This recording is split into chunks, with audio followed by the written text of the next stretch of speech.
Hey folks, welcome back. Rudy Alpha Investments. I think a conversation worth noting is now that we've seen Time Spiral Remastered come out in 2021, become a huge home run, which I guess Wizards didn't expect because they're just so high in the ivory tower that air is thinner. I don't know how you didn't see that coming. I can essentially ask anyone with common sense is going to tell you, there's more remastered products coming. How can there not be a laundry list of remastered products coming? So I guess the question that people have been sending me messages on is, okay, based on the assumption that more remastered products are coming, Rudy, what does that mean for sealed product? So obviously if they do another Future Sight remastered, a Lorwyn remastered, a Zendikar, well, I guess there's already 3 to 4 million Zendikar sets, a Morningtide remastered, a Dark Steel remastered, a Fifth Dawn remastered, some sort of maybe old core set, maybe a Kamigawa remastered. When we look at all this, and Wizards knows they can continue to just innovate or recycle certain names and themes and just continue to make revenue, what does that mean? Does that mean the sealed product from the original non-remastered is more bearish? Does that mean it's going to stunt the growth? Well, if all the cards in it get reprinted and they're functionally identical and functionally the same, what does all that really mean? Well, in my opinion, this is what I foresee coming here. Obviously, this is a straight tinfoil hat video. I just want to give you all my opinion and at least put this on YouTube so we can have a date and time of proof of discussion. So we can reflect on this to see how wrong I am, as with everything else, in the next 3 to 5 years. I predict that we are going to see probably another remastered set, most likely something like every other year. Because remember, Wizards usually works about 24 months in advance. So now that they've got the green light on this, they're probably already in the works. They've probably already decided which set they want to do the next remastered on. So I believe most likely, not next year, but most likely 2023 will be another remastered set. Although, maybe they can do it annually because if they're just recycling cards, maybe they don't need as much time to figure it out. So I believe that we are going to have not only these like fancy master style products maybe every other year, or this year it's Modern Horizons 2, still pretty much a master's product, right? Collector boxes are $400 or $500. Isn't that still a master? That's the same thing. I do think we are gonna. I don't know where it's gonna be first though. But think about it. What's to stop them from doing Ice Age remastered or Weatherlight remastered? Obviously, they'll just not do reserveless cards, or they'll make similar versions, or pick the newer sets that don't have reserveless card. What's to stop them from doing Onslaught, Legion remastered, Kamigawa remastered, Scourge remastered, an Unset remastered? That doesn't make sense. You see what I'm saying? It's easy revenue for them. It's low risk. They already know how the market loves a certain product. They know how we're all going to react. It's kind of, that's why, I guess that's one of those things where when we have conversations on the reserve list and you see these new people and the Timmies and the very lack of some of the individuals who don't really have that ability to see the deep critical thinking and really analyze markets. That's why it's always kind of humorous to me to even in 2021 to hear people talk about like removing the reserve list. It just cracks me up how these people, and unfortunately they're usually younger people or people who don't have maybe the knowledge of the industry or the in-depth understanding of revenue and the corporation and the company itself. But, I've told you guys for 5 years in a row, it is infinite the amount of money and revenue and ideas in design space that Wizards and Papa Hasbro can push towards. There's no reason for them, and that's kind of the thing. And I don't really want to get into the reserve list in this video, but to give you a one-sentence summary, there's no reason to take additional risk to make money from the reserve list when you can make all endless amounts of money in this direction without assuming additional risk. And that's the difference, like we've talked about on this channel, between amateurs and professionals when they handle, money and they take risks in decision making. It's not about how much revenue you can make from destroying the reserve list. It's about the risk level and kind of that teeter-totter of, how do you want to balance out the company? And like I said, Time Spiral Remastered just solidify even further that all they can take any of the 20, 30, 40 sets they've made in the last 10, 15 years that don't even have reserveless cards, and they can endlessly make money. In addition to the massive amounts of brand new product they're already making. That's one category that none of us can disagree on. Wizards has the ability, always has and always will, to continue to innovate and make new products. Now we may be disagreeing On the power level of the product, are they playtesting it enough? Are they rushing too much? And are the cards too OP? Are the cards broken? Infinite combos? I get it. I do. And I agree with you all. But besides that, I mean, look at the cards. Look at Strixhaven just came out. You guys really think the Dungeons and Dragons set is going to fail? Please. You think Modern Horizons 2 is not going to make them millions? Please. You think all these other products that have already come out this year? Look at Kaldheim. Best-selling, winter set ever or whatever? And Kaldheim wasn't even a home run, well-received product. And the revenue is there. Now, again, remember, they base their data on revenue. So again, when they do price increases in different things and they have more product lines under the umbrella of the name Kaldheim, you can easily manipulate the numbers. And that's something that, kind of financial corporate guys like to do. So always remember that, but that's a different conversation, everyone.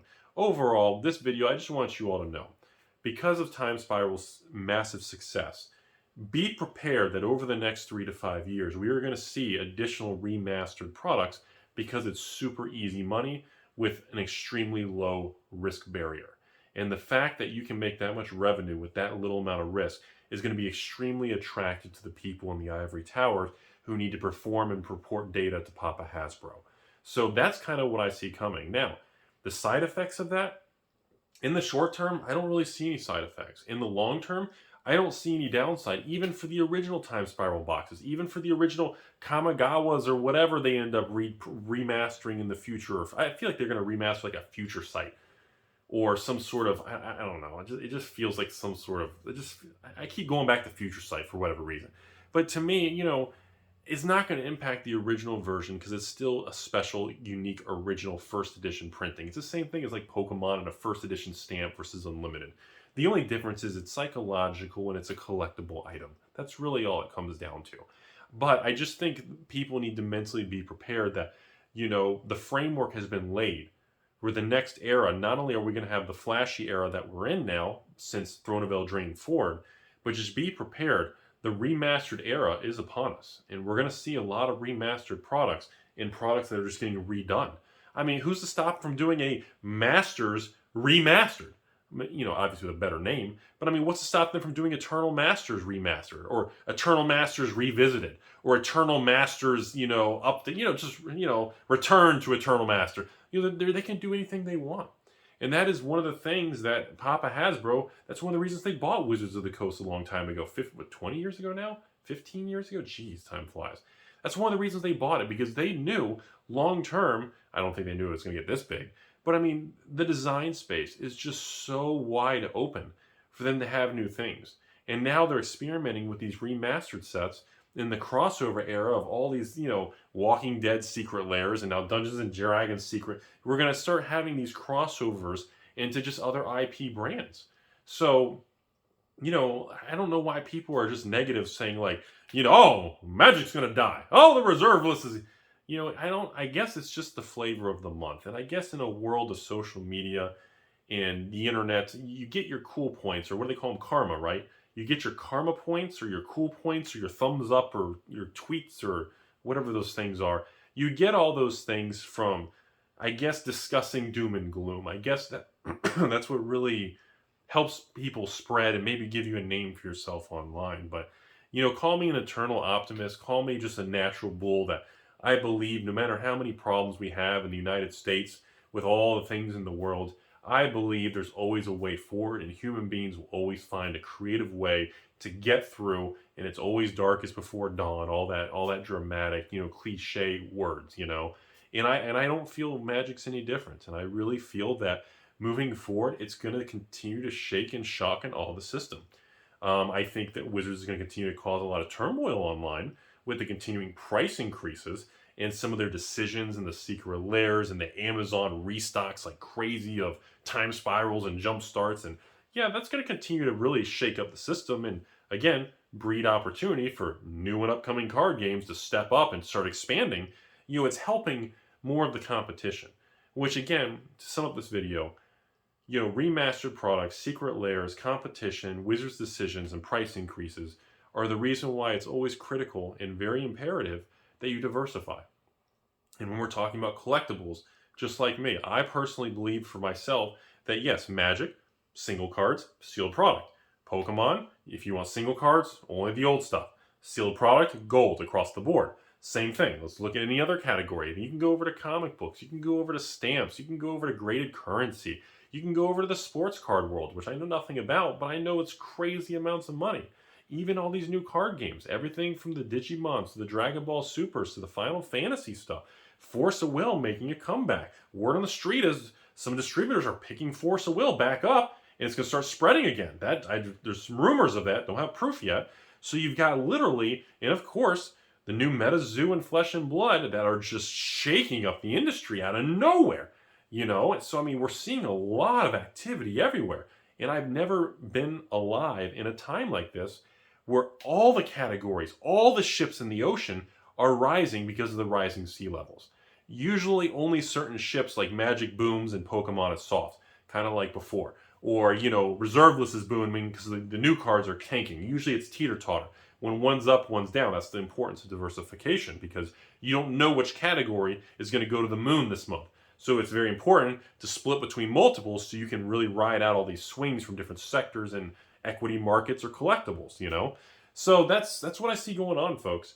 So, you know, I'm just as frustrated at many of the decisions with Amazon pumping tens of thousands of boxes of Wizards product, just like Secret Lairs. I feel the same way everybody else does. The price increases are completely absurd. You know, Modern Horizon 2 boxes or collector boxes going to be these insane numbers. It's nuts. You know, one case of 16 VIP packs, $1,600. I mean, I get it. But I mean, no matter how I feel, no matter how you all feel, at the end of the day, the data is going to be in the money. The money where the wallet is, the revenue, the EBITDA, the revenue, the earnings per share. It's all about just the gross sales of the product.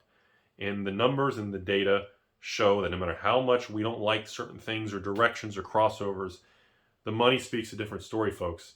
And Time Spiral Remastered has laid out a whole new trajectory where we are going to get a lot more different paths of remastered products. So now, into the future, I see remastered things everywhere. I see Secret Lairs everywhere. I see all kinds of crossovers everywhere in Magic. And, you know, I think it's all going to boom. I think it's all going to do good until the day somehow something comes along and the market shifts. And, you know, that could be a very long time, or it could be tomorrow morning. Can't predict the future. But I can tell you, and I hate to say it like this, but at the end of the day, the risk is greater to not be involved than to be involved and take a loss. Does that make sense, everyone? We are in an economy, in a world where the risk of not being involved with a collectible or a crypto or a real estate or some sort of equity or debt markets, the risk of not taking risk is the greatest risk of all.